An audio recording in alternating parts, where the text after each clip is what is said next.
Hello everyone, thank you for joining me again and welcome to any new viewers.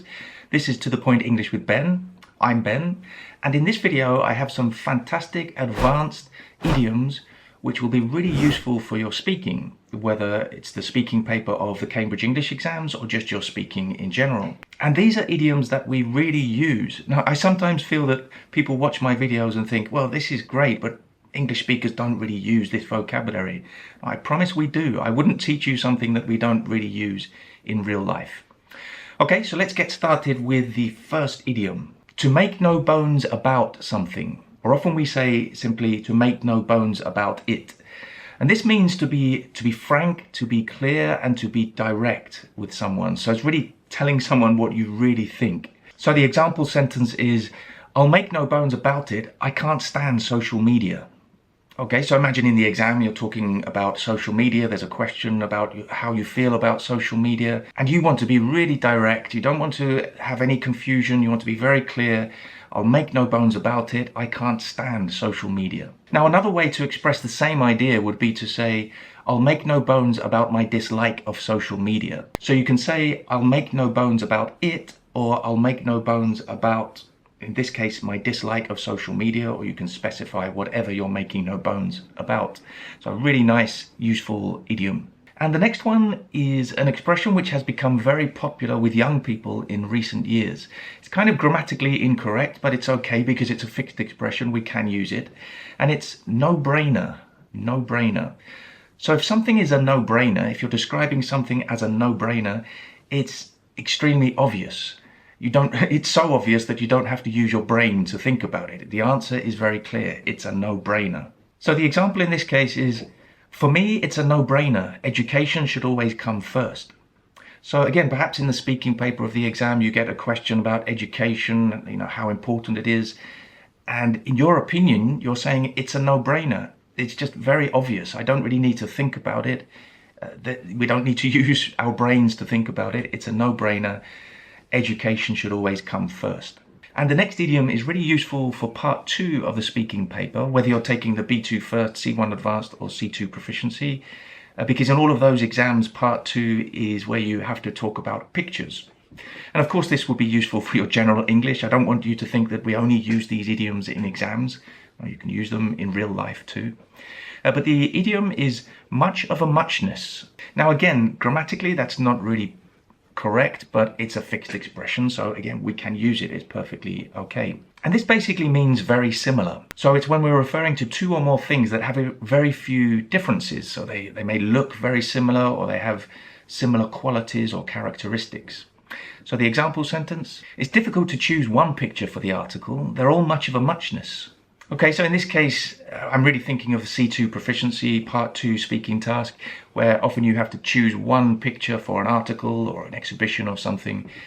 And this student is saying it's difficult because they're all very similar. They're all much of a muchness. There's not much difference between them. They all look the same or have similar actions or people, whatever. There's something about these pictures which means they are very similar, so much of a muchness. And the next idiom is to twist someone's arm, to twist someone's arm. This is a really useful idiom because we use it in a lot of situations in real life, but it's also useful for the exam. And it means to convince someone to do something, usually something that they don't really want to do. You're twisting someone's arm, you're saying, come on, do it. Kind of hurting them a little bit, not literally, but figuratively, because you really want them to do something, you're convincing them to do something. Or to agree with you, perhaps. So when you're discussing something in the speaking paper and you need to try to come to a decision together, then you can try to twist your partner's arm, so you try to convince them to agree with you. So let's look at the example. Okay, you've twisted my arm, let's choose the second picture.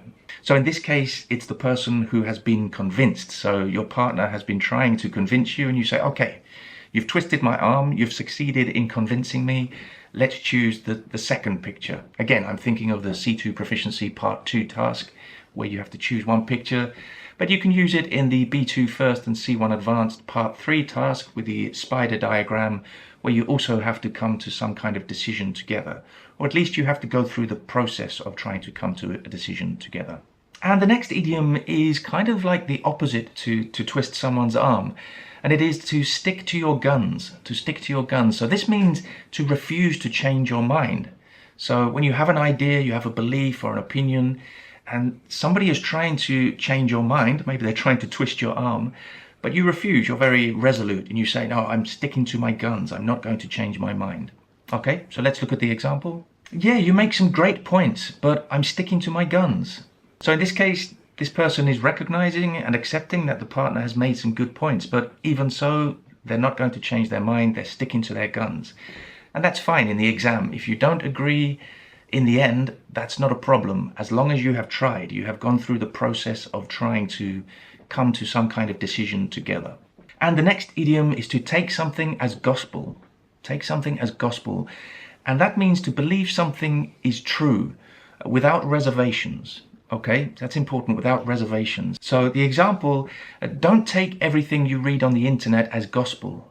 Check the facts. So don't take everything you read on the internet as gospel. Don't believe everything you read on the internet without reservations. You should always check the facts.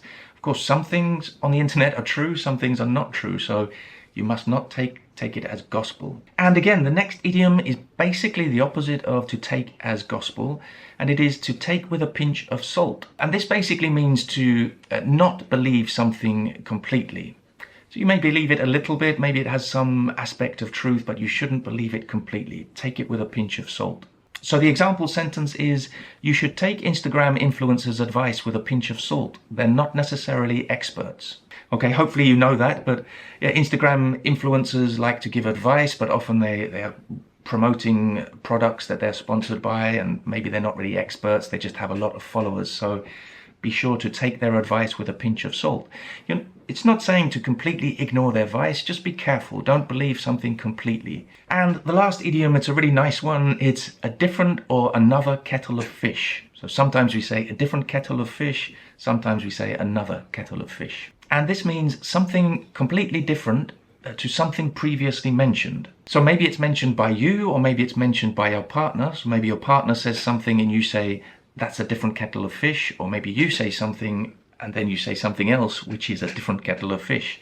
I think we need an example to really get a clear understanding of this one, don't we? Talking about adopting a healthier lifestyle is one thing, but actually doing it is another kettle of fish. So in this case, yeah, talking about adopting a healthier lifestyle is one thing, that's great, but it's completely different. It's very different actually doing it. Talking about it is one thing, but actually doing it is another kettle of fish, or a different kettle of fish, you may want to say. So it's really to emphasize that it's very different. So some fantastic idioms for you to add to your active vocabulary there. The way to do that is to come up with your own examples. As always, share them in the comments. I love to see your own examples in the comments. Like this video if you liked it. If you didn't, you don't have to like it, but I appreciate it when you like these videos. It really helps with the algorithm, apparently. And I'll see you very soon for another video.